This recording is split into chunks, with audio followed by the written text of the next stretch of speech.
রমজানে নারীরা উচ্চ আওয়াজে কোরআন তেলাওয়াত করতে পারবেন কিনা? নারী হোক আর পুরুষ হোক, কোরআনে কারীমের তেলাওয়াতের মধ্যে নীরবে তেলাওয়াত করতে পারেন, আবার কিছুটা মৃদু কণ্ঠের মৃদু আওয়াজে তেলাওয়াতও করতে পারেন। বিশেষ করে বাসা বাড়িতে একটু মৃদু কণ্ঠের আওয়াজে তেলাওয়াত করাই ভালো। শয়তানকে বিতাড়িত করবার প্রয়োজনে বিশেষ করে একটু উচ্চ স্বরে, একটু সরবে কোরআন তেলাওয়াত করা গুরুত্বপূর্ণ।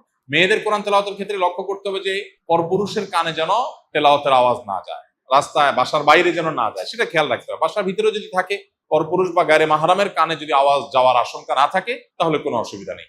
বাসায় বসে সেরকম তেলাওয়াত মা বোনরা করতে পারবেন, এবং সবসময় তাদের একেবারে নীরবেই করতে হবে এমন কোনো বাধ্যবাধকতা নাই, বরং যেটা সরবে করতে পারেন। বিশেষ করে পরিবারের অন্যান্য সদস্যদেরকে কোরআন তেলাওয়াতে উদ্বুদ্ধ করার জন্য যদি একটু আওয়াজ দিয়ে পড়েন, তাতে কোনো অসুবিধা নাই, বরং অনেক ক্ষেত্রে এটা ভালো সন্তানদেরকে অভ্যস্ত করার জন্য। এবং বিশেষ করে আজকাল তো একটু সরবে আওয়াজ কোরআন তেলাওয়াত, এটা বাসাবাড়ি থেকে আমাদের বিভিন্ন জায়গা থেকে এটা উঠে গেছে, এটা করা দরকার। হ্যাঁ, মসজিদে যখন আপনি তেলাওয়াত করবেন বা এমন জায়গায় তেলাওয়াত করবেন যেখানে আরো অনেক মানুষ আছে, সেখানে জোরে তেলাওয়াত করলে অন্যদের ডিস্টার্ব হবে, সেখানে অন্যের ডিস্টার্ব যেন না হয় সেভাবে আপনাকে তেলাওয়াত করতে হবে। নবী করিম সাল্লাল্লাহু আলাইহি ওয়াসাল্লাম মসজিদে নববীতে এক ব্যক্তিকে উচ্চস্বরে কোরআন তেলাওয়াত করতে শুনে বলেছেন যে, তুমি যাকে শোনাতে চাচ্ছ তিনি বধির নন, অর্থাৎ তোমার আওয়াজ যেন অন্য কারোর কষ্টের কারণ, ডিস্টার্বের কারণ না হয়। এটা আমাদের খেয়াল রাখতে হবে ইনশাআল্লাহ তাআলা। শবে কদরের নামাজ কত রাকাত, নিয়ত কিভাবে করব, কি কি স্পেশাল আমল আছে? লাইলাতুল কদর বা শবে কদর যেটাকে আমরা বলি, এই লাইলাতুল কদরে দাঁড়িয়ে বেশি বেশি নফল নামাজ পড়বো আমরা। দীর্ঘ রুকু, দীর্ঘ সিজদা, দীর্ঘ কেরাতে, ধীরস্থিরতার সাথে, সৌন্দর্যের সাথে কোরআন তেলাওয়াত বেশি বেশি করা, দোয়া করা, জিকির আজকার করা, আল্লাহ স্মরণ করা, এগুলোর মধ্য দিয়ে আমরা রাতকে কাটাবো। লাইলাতুল কদরে বিশেষ আমল বলতে একটা দোয়াই শুধু হাদিস দ্বারা আমরা জানতে পারি, সেটা হলো নবী করিম সাল্লাল্লাহু আলাইহি সাল্লাম মা আয়েশা রাদিয়াল্লাহু তাআলাকে শিখিয়েছেন যে লাইলাতুল কদর পেলে তিনি যেন এই দোয়া পড়েন, আল্লাহুম্মা ইন্নাকা আফুউন তুহিব্বুল আফওয়া ফা'ফু আন্নী। আল্লাহ, আপনি ক্ষমাশীল, ক্ষমাশীলতাকে আপনি পছন্দ করেন, অতএব আমাকে ক্ষমা করুন। এই দোয়া আমরা বেশি বেশি পড়বো। এর বাইরে লাইলাতুল কদরে বা শবে কদরে আলাদা কোনো নামাজের ফরম্যাট নাই যে এত সংখ্যক রাকাত পড়তে হবে এবং প্রথম রাকাতে অমুক সূরার সাথে অমুক সূরা এতবার, দ্বিতীয় রাকাতে তমুক সূরা এতবার, এরকম কোনো বাধ্যবাধকতা নেই।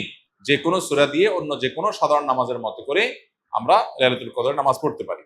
আর এর জন্য আলাদা কোনো নিয়ত নেই যে নাওয়াইতু আন উসাল্লিয়া সালাত লাইলাতুল কদর বা লাইলাতুল কদর নামাজ পড়ছি, এরকম কোনো আলাদা নিয়ত দরকার নেই। আমি লাইলাতুল কদরে পড়ছি, আমার মাথায় আছে, এটুকুই নিয়ত ইনশাআল্লাহ যথেষ্ট হবে, এবং সুন্দরভাবে সালাত আদায় করা, নামাজ পড়াটাই হলো গুরুত্বপূর্ণ। একজন মানুষ ইতিকাফে বসে মোবাইল চালানো, মসজিদের ভিতরে দ্বীন ইসলামের ক্লাস ও মসজিদের ভিতরে ইফতার পার্টিতে অংশগ্রহণ করতে পারবে কিনা, এবং কেউ কোনো কিছু জানতে চাইলে ইতিকাফরত ব্যক্তি উত্তর দিতে পারবে কিনা?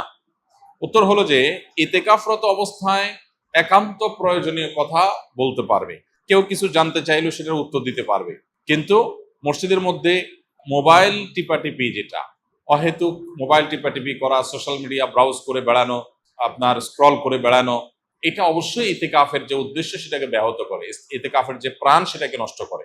সেটা করা যাবে না বা সেটা করা উচিত না। যদি কেউ সেটা করেন তাহলে ইতিকাফ ভাঙবে না, কিন্তু ইতিকাফের কোয়ালিটি নষ্ট হয়ে যাবে এবং এটার সওয়াব কমে যাবে। এজন্য অহেতুক মোবাইল টিপাটিপি বা অহেতুক গল্প গুজব, আড্ডা, এগুলো দেওয়া যাবে না। তবে প্রয়োজনীয় কথা বলা যাবে, এবং মসজিদের মধ্যে দ্বীনি ইলমের ক্লাস অবশ্যই করা যাবে। মসজিদের মধ্যে ইফতারের কোনো প্রোগ্রাম হলে সেখানে অংশগ্রহণ করা যাবে, এগুলোতে কোনো অসুবিধা নেই। ইতিকাফ নিয়ে আমাদের মধ্যে অনেকের মধ্যে অতি ভয় কাজ করে। আমরা মনে করি ইতিকাফে বসলে বোবা হয়ে যেতে হয়, কোনো কথা বলা যায় না, এরকম না। সাধারণ স্বাভাবিক জীবনযাপন আমরা করতে পারবো ইনশাআল্লাহ। নবী করিম সাল্লাল্লাহু আলাইহি সাল্লাম রমাদানের শেষ দশকে জীবনে কোনো বছর ইতিকাফ ছাড়তেন না।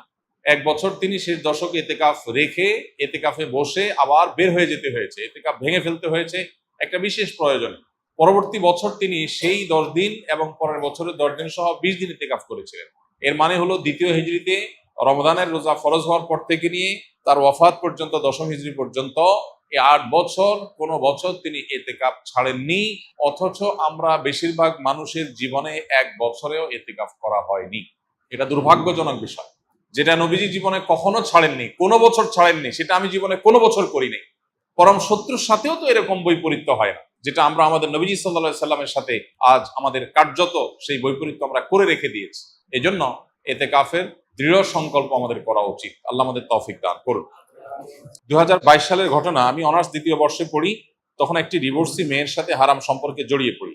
পরে তার পেটে বাচ্চা আসে এবং তাকে বিয়ে করি, কিন্তু আমার পরিবার মেনে নেয় না, এবং অনেকে যারা সন্তানের বাবা বলে গালি দিতে থাকে, একসময় রাগ করে সে মেয়ে সন্তানকে 14 দিনের বাচ্চাকে এক বন্ধা দম্পতি দিয়ে দেই এবং আমার স্ত্রীকেও ডিভোর্স দেই।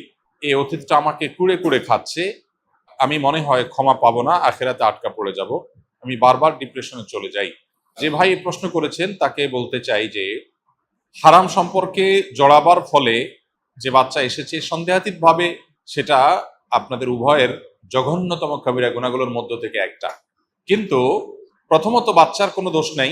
এই বাচ্চা চাইলে আল্লাহর নেককার বান্দা হয়ে জান্নাতি মানুষ হতে পারে, আবার বৈধভাবে জন্ম হওয়া অনেক বাচ্চা জাহান্নামী হতে পারে। এই জন্য বাচ্চাকে কেন্দ্র করে আপনাকে এলাকাবাসী কথা বলেছে, সেটার জন্য আপনি যে কাজ করেছেন সেটা গর্হিত কাজ, আপনি নিজে বুঝতে পেরেছেন। এখন যেটা করণীয় আপনার, প্রথম কথা হলো এই বাচ্চা সারা জীবনই আপনার বাচ্চা হিসাবে গণ্য হবে এবং আপনার বাচ্চা হিসাবে আপনি তার প্রতি কর্তব্য আপনার রয়েছে।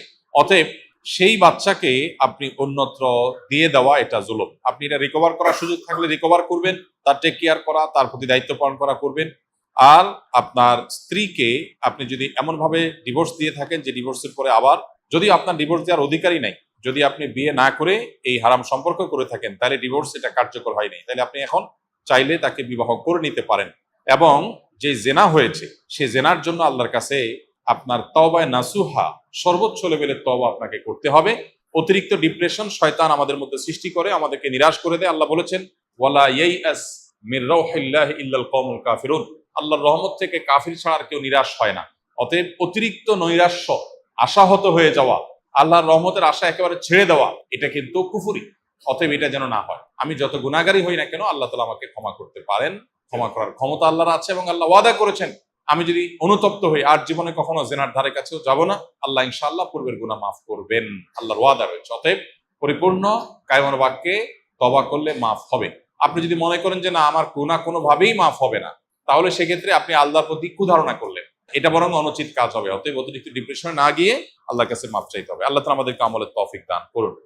আস-সুন্নাহ ফাউন্ডেশন, উম্মার স্বার্থে সুন্নাহর সাথে।